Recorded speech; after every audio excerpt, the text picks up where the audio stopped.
Let's roll. All right. So, good morning, and thank you for joining us today, teacher. Could you please introduce yourself, including your name, current position, and the field you specialize in? Of course, hello everybody. Well, I am teacher Danny. My name is actually Cesar Daniel Duran. That's my full name. Everybody knows me as teacher Danny. I'm currently a teacher and also a translator and interpreter, a simultaneous interpreter. And I've been working here in Cetis Universidad for 6 years now. Yeah, it's been 6 years. I teach English and the college program, the teens program, and also the adults program in the morning and in the afternoon. And also, I help the coordination department as an assistant on Saturdays for the teens and kids program. And can you briefly tell us about your career journey and what led you to the position you hold now? Oh, my journey. Well, I started the bachelor's degree in translation. Since I was in my senior year at college, I was working with one of my teachers. Her name is Marisa. She's like the interpreter of Baja California because she's really good. I learned everything that I knew from her, that I know from her, sorry. And I started just working on that field.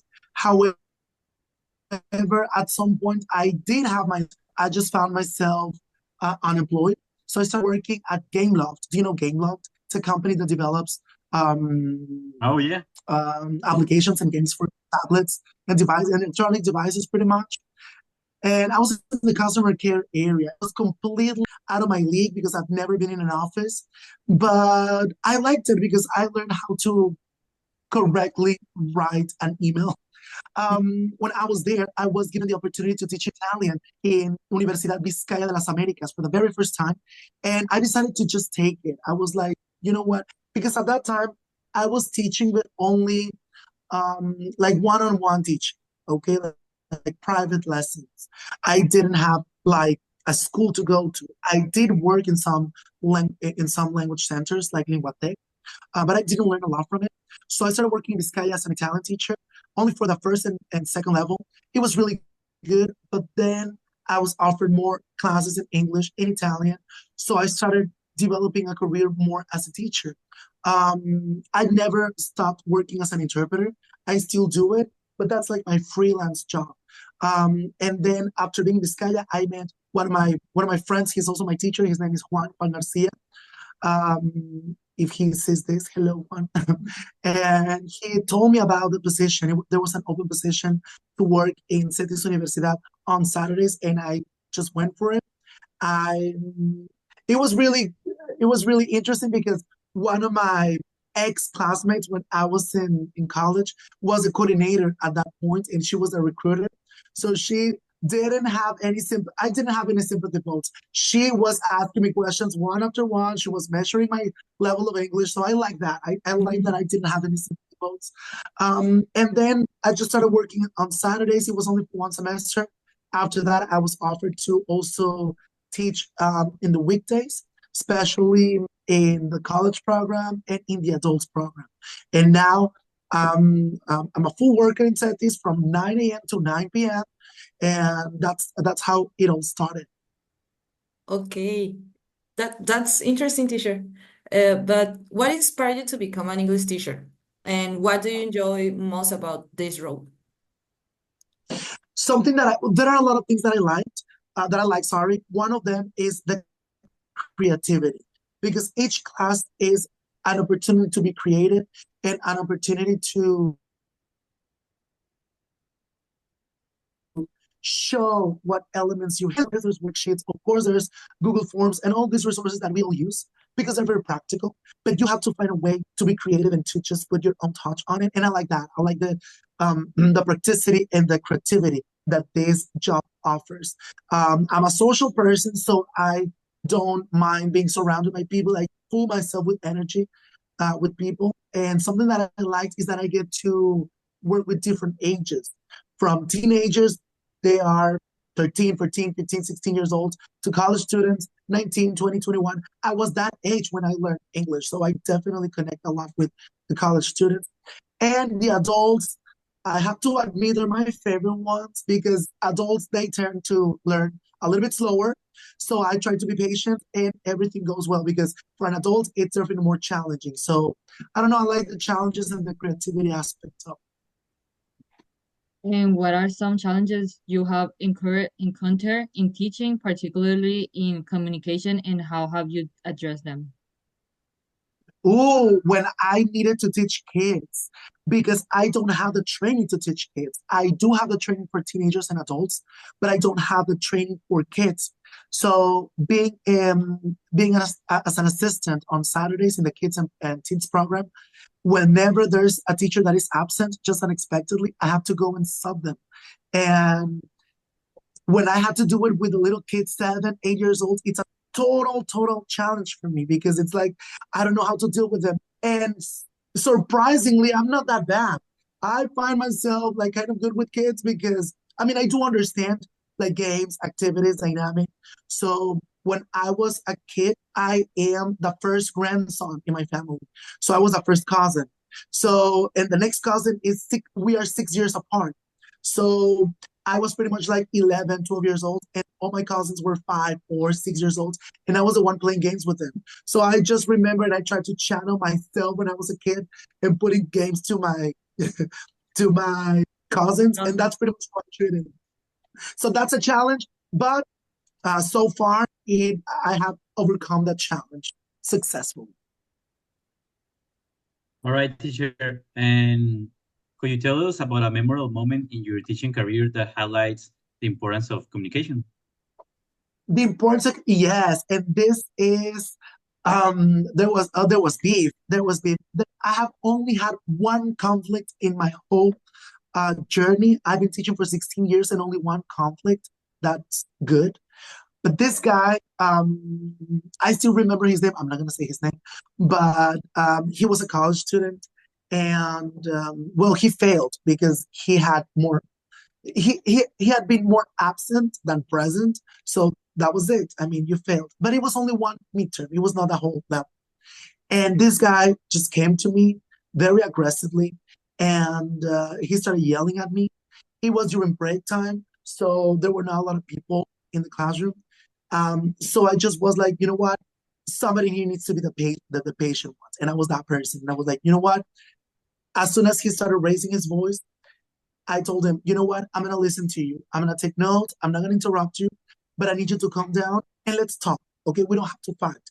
I'm not angry. I can see that you are, but let's just talk. Let's keep it respectful. He did understand. And he was like, he definitely toned it down like 3 lines. So, and then everything was good. But at some point, he started raising his voice again. And now his own partners were like, hey, stop talking to the teacher like that. He's not being aggressive to you. You don't have to be like that offensive. So, yeah, I think that's a really good example because it was a good time for him to calm down. But when he started going back to the aggressive mode, even his classmates stopped him. So I think that was kind of good. Okay. How has your approach to teaching and communication evolved over the years?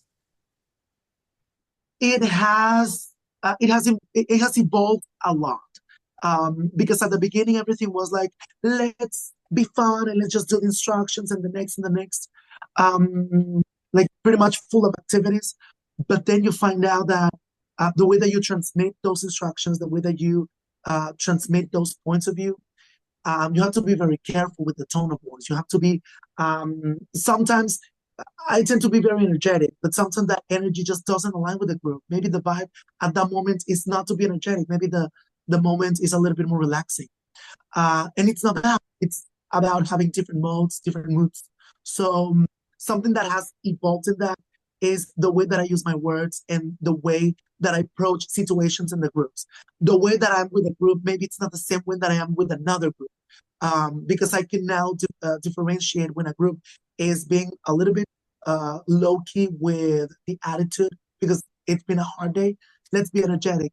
But when it's actually a relaxing mode, you can actually feel it. Let's just keep it, let's just keep it relaxed without leaving the dynamism aside. So I think that's how it has evolved.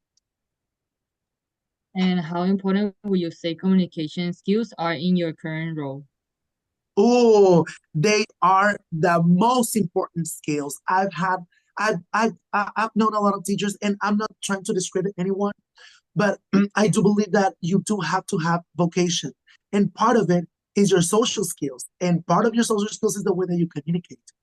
I have I have met some teachers that literally said, "I hate people.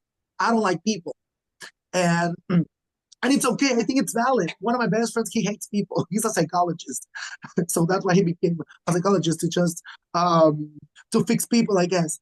And it's good. It's part of it. You don't have to like people, but forcing yourself being in front of a group when you actually don't enjoy the company of other people, it's kind of harsh. Okay, it definitely takes a toll on your health and on your mental health as a teacher.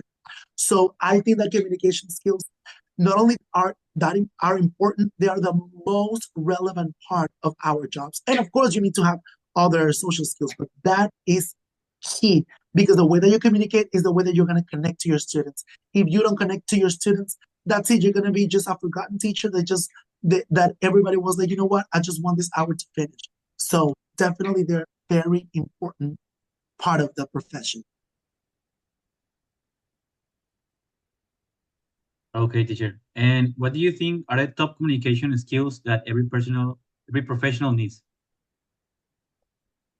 The most important communication skills would be intonation, the tone of your voice. Okay, it's not the same to say, um, "Give me a glass of water," than saying, "Hey, give me a glass of water, please."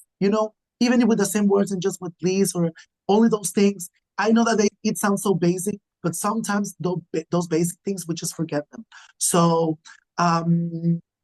Being diplomatic, I'm a Libra, so I'm naturally a diplomatic person. So I do believe that the way that we intonate, the way that the tone of our voice is key because sometimes it's not what you say, it's how you say. Okay, teacher. Um, Another question, how do you prioritize communication skills in your teams? And do you focus on any particular aspect of communication? Um, well, in the technical part, pronunciation. I do believe that pronunciation is key when it comes to like the class, like teaching a language. You need to have a decent level of pronunciation, so you can transmit that language and those sounds and those phonetics. That's like with the technical part, but with a more personal approach, I do believe that um, something that is key would be your word choice, like the choice of words that you make. It's not the same to say please than not to say please. Just as I mentioned in the previous one, intonation is important, but also the choice of your words is. Sometimes we just say things that maybe are not very appropriate or not very politically correct. So we need to know in which environment we can say them and in which one we should just replace them with other ones. Have you ever encountered a situation where poor communication caused a major issue, and how did you resolve it?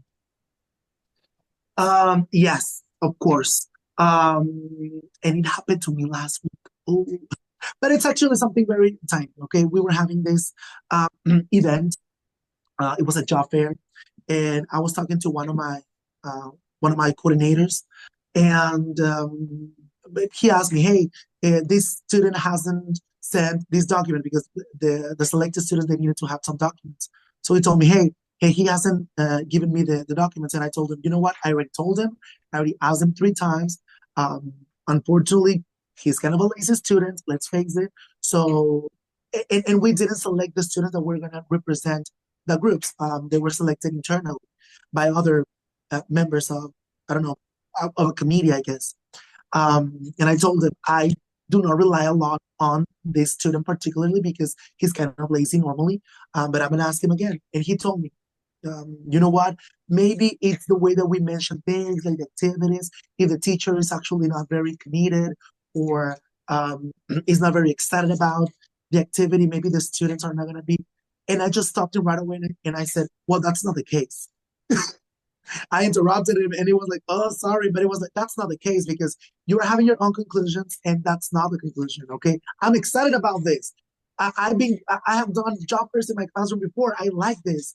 So it's like, don't jump into conclusions without asking me first. So that would be one of them. And I'm saying it from my end and from this person's end, because this person was having their own conclusions without asking me first. And I also interrupted them by saying, hey, that's not the case. But it actually worked because after that, that person toned it down, everything was good. And actually we did a really good team because we had to work together. So that would be a good example there. Okay, teacher. And in your experience, what's the biggest communication barrier in a professional setting? In a professional, assertiveness, because a lot of people are going to tell you honesty, but let's be real. Sometimes you don't have to be honest. Like literally, there are some occasions in which we do not need your honesty. We just need your kindness sometimes. So, but honesty, sometimes we just misunderstand it by saying everything that we want to say. That's not honesty. That's cruelty. So assertiveness is being honest with the right moment, with the correct words. Okay, when you communicate something. If you need something, if you want to request something, if there's something that's bothering you, you have to communicate, but you have to be assertive, like the way that your point comes across really well.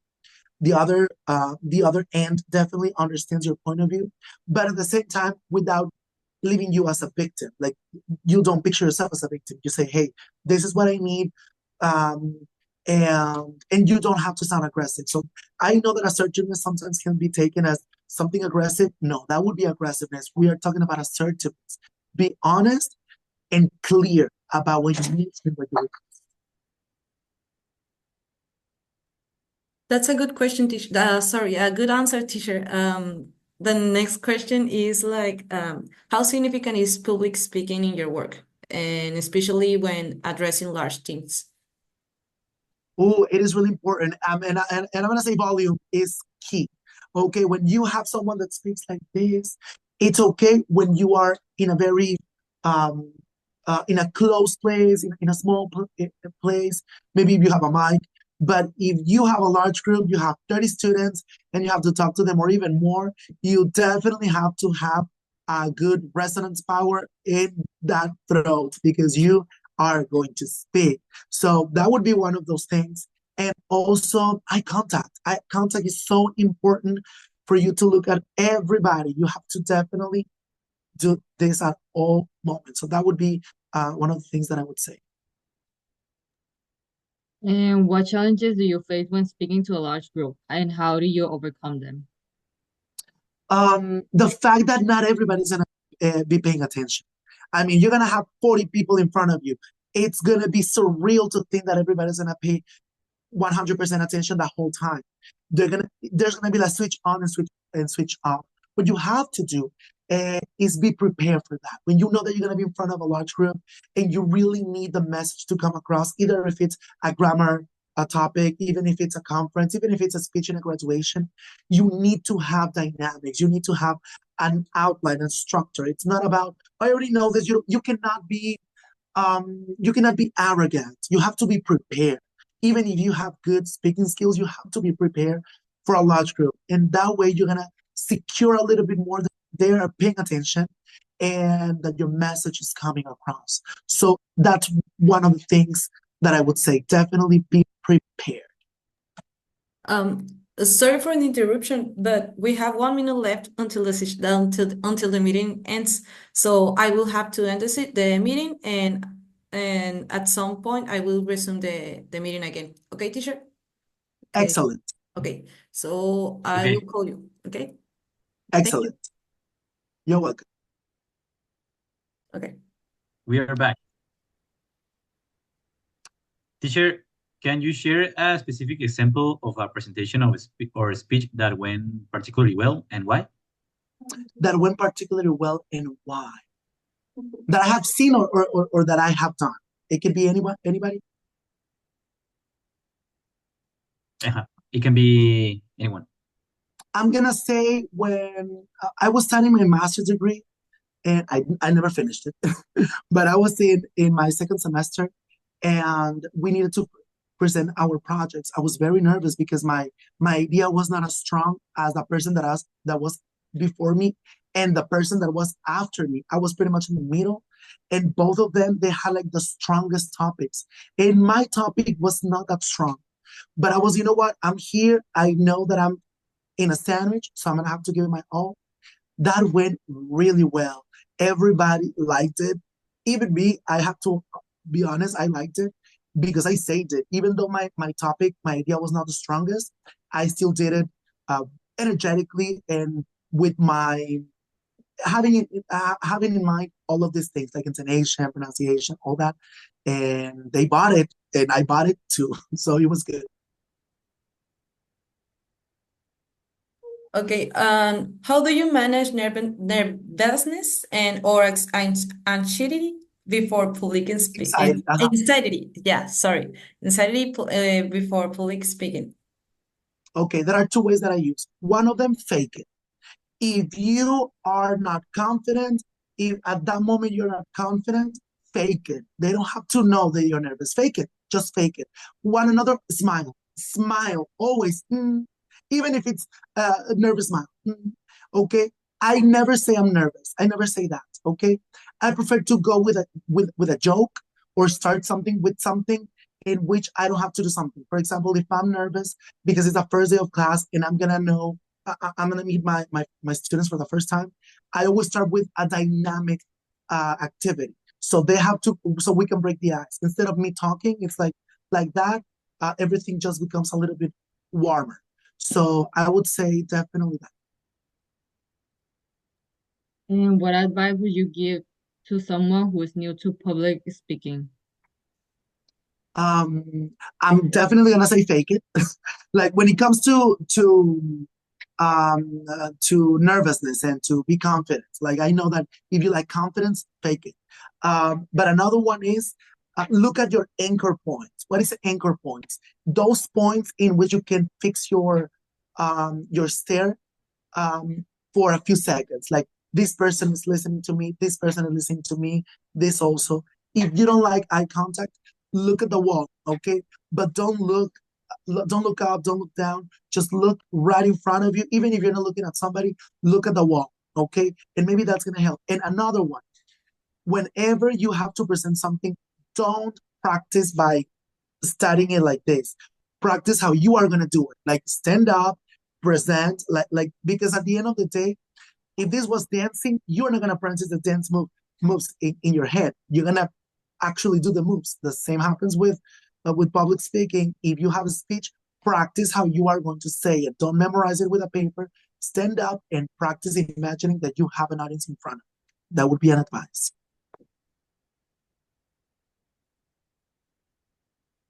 Okay, teacher. And how would you say that communication through writing differs from verbal communication in a professional setting? Okay, you repeat that question? Sorry, because it got frozen a little bit.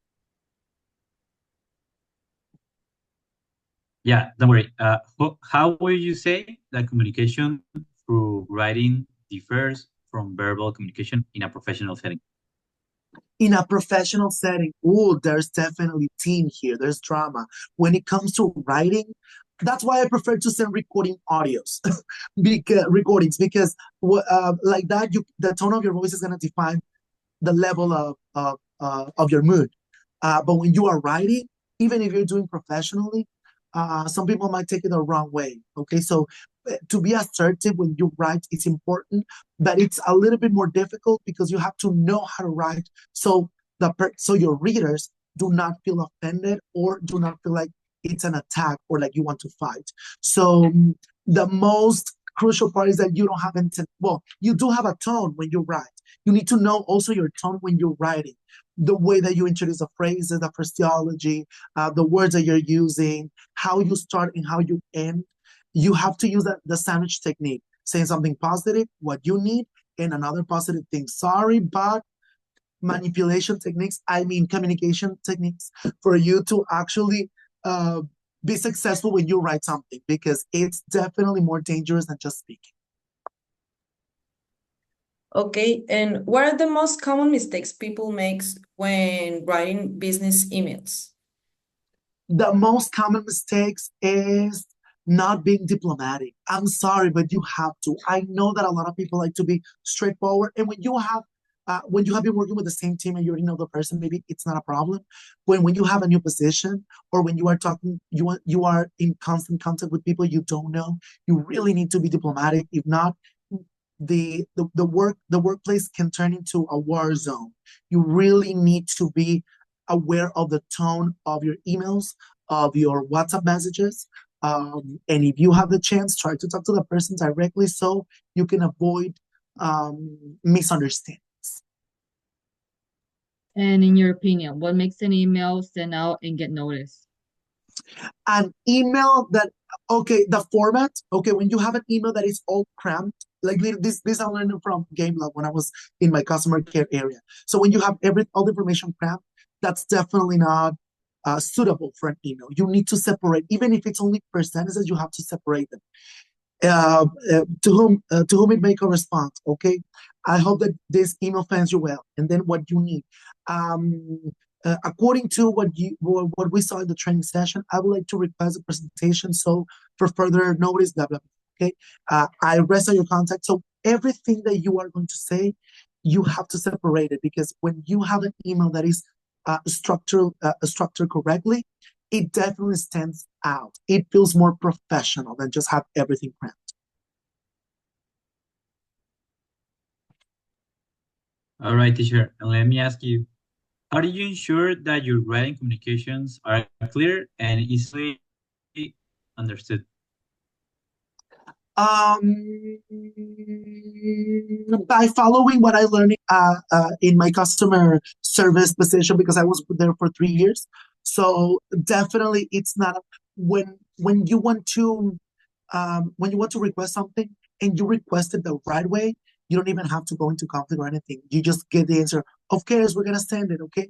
One of the things that I do is not only request what I need, but also offer something in exchange. Okay. Hello, I would like to know if you can provide me with a training session. So when you say the purpose, or when you give something in exchange, it's going to be more effective. And also, I would like to send you this format in case you need it for something. Or I would like to request the PowerPoint training sessions so I can study for over the weekend. And when you say the purpose, or when you just offer something in exchange, it's you have 90% more chances to actually get what you need, because you're not only demanding, you are going into a deal. Okay, and what do you think is the role of feedback in business communication, particularly in writing? In writing, it is definitely important to have feedback. Even when you have a leadership position, it is important for you to, if you don't care about how people write to you, I get it. There's people that are just like definitely more carefree. However, if you are a little bit more tight, because it can happen, especially if you have a leadership position and you want to keep the level of respect at a decent level, you should communicate and you should state what you need with examples. Okay, not only I need you to be more formal in your emails. No, give us an example. This is an example of how you can structure your email. So when you provide that information, it's just easier for the people to actually follow an outline than just trying to figure out what you want. So I think that giving examples would be one of the good things in there. And as a leader, what step do you take to ensure effective communication within your team? Definitely, when I was in Vizcaya, I was a coordinator for 3 years the language coordinator. I don't know if I'm sounding arrogant, sorry, but you told me to speak about myself. So, but I was there for 3 years, and I never asked or requested something in an aggressive mode or in a bad way. It's definitely the way that you speak. That's why I would always send them recordings. But if I had to send an email, I would make sure that email was complete, clear, and even with the highlighted things. And I'm gonna be honest. When I was like, you know what, starting from today, we're gonna have a little change. We need this to be respected, and I would empathize with them by saying, I know that this new rule might be a little bit tedious, a little bit obnoxious. I know it. However, it's gonna be part of the new procedure. It's gonna take time for us to just get used to it, but together we can get it on. I mean, I understand when there's something new and it's like kind of tedious, of course, but by acknowledging the fact that what you are requesting is uncomfortable, it makes it less uncomfortable. Okay, so it's all about having leadership skills, not bossy skills, because that's when you just lose your team.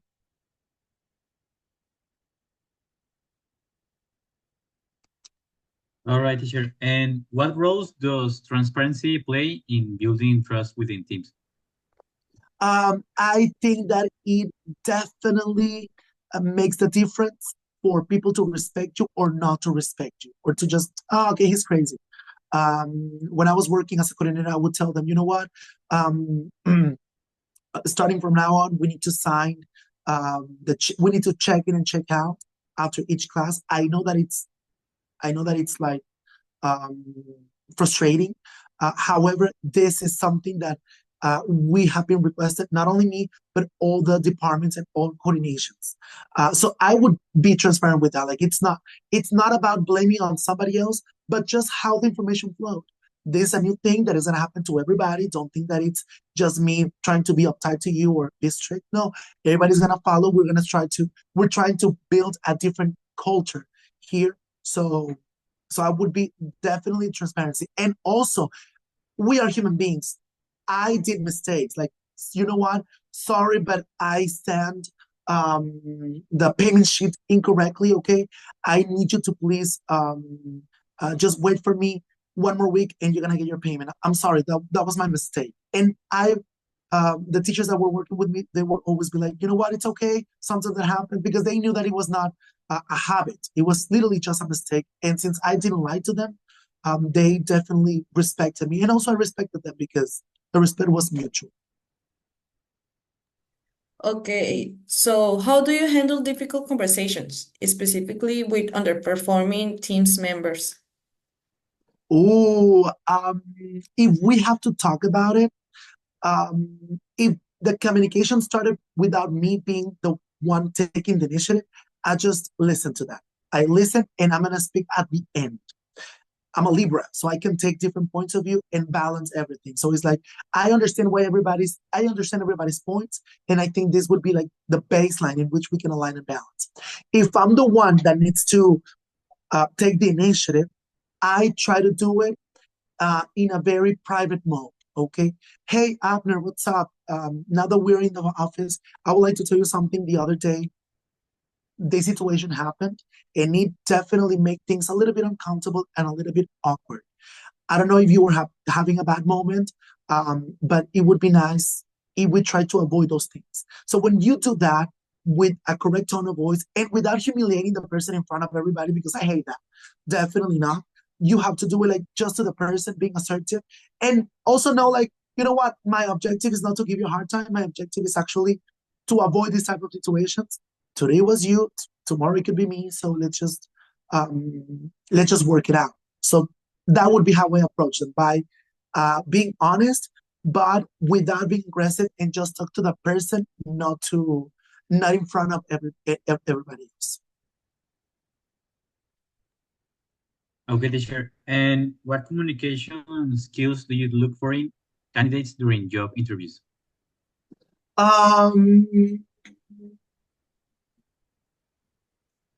They have to be eloquent. At the end of the day, they need to know how to perform a speech. Because it's not about manipulating the conversation.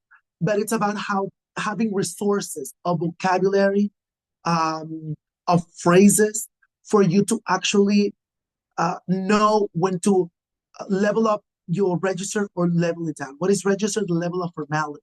When you have to be formal, when you can be a little bit more carefree. So finding somebody that can manage different types of registers with intonation and vocabulary, that is a key point that I look for in an interview. And how do you assess a candidate ability to communicate in a team setting? If we are in a team setting and I evaluate if a person is speaking, that they're speaking not for a lot of time with the message across. If that person can leave the message across within only 1 minute, perfect. That's good, because it's not short. 1 minute is a good time for you to actually develop your introduction, what your main point is, and your conclusion. So having that little structure, even when we speak, intro, your main point, and conclusion, is something that I definitely evaluate in somebody speaking.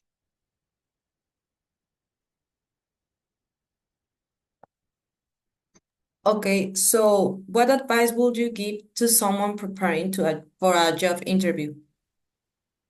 I would tell them to be ready with the regular questions they're going to ask you. And when I say be ready, I don't mean like, I mean, like, of course, expect those questions like, what are your weaknesses? What are your strengths? Why do you want to work in here? Tell me about your job experience. But also, don't think that you have to lie or that you have to be extremely perfect for the interview. Just be yourself. And as long as your resume aligns with what you're saying, and if you do it with enthusiasm, it's going to be good. Never talk bad about your previous experiences, job experiences. We'll learn from everything. So if you had a difficult past job, just don't mention that. Just mention how you learned from that. And because at the end of the day, we decided to work in those places, and we decided also to leave when the environment is not the best for us. So I would definitely say be honest, be yourselves, and don't be afraid of it. Enjoy it. It's a role play. It's an interview. They want to get to know you. Let them know you, okay? Because they're, even if you're not the most qualified person, if you connect to your recruiter, you have it, because they're going to know, I can work with this person. I can teach them and I can train them. That's what you need to do in a job interview. Okay, teacher. And finally, what makes a great communicator in a job interview? What makes a great communicator in a job interview? Knowing that it's a conversation, okay? Being aware that it's not them with a flashlight on top of you and, hey, tell me this. No, it's not an interrogatory. It's a conversation. So if you have it as a conversation, when they say, do you want a glass of water? Say yes, because it's a conversation. If they say, do you want some soda? Do you want a cup of tea? Do you want a coffee? Say yes. Say yes, because that's going to give the environment of a conversation. If you are aware of the interview, that if you transform it into a conversation, that's when you have connection. That's what makes a good communicator even greater. And that was the last question. Thank you so much, teacher Danny, for sharing your expertise with us today. We really appreciate your insights on business communication. Thank you. Okay, thank you so much. It was amazing. I liked it. I had fun. Thank you, teacher. Thanks for your time. It's okay. Thank you, teacher.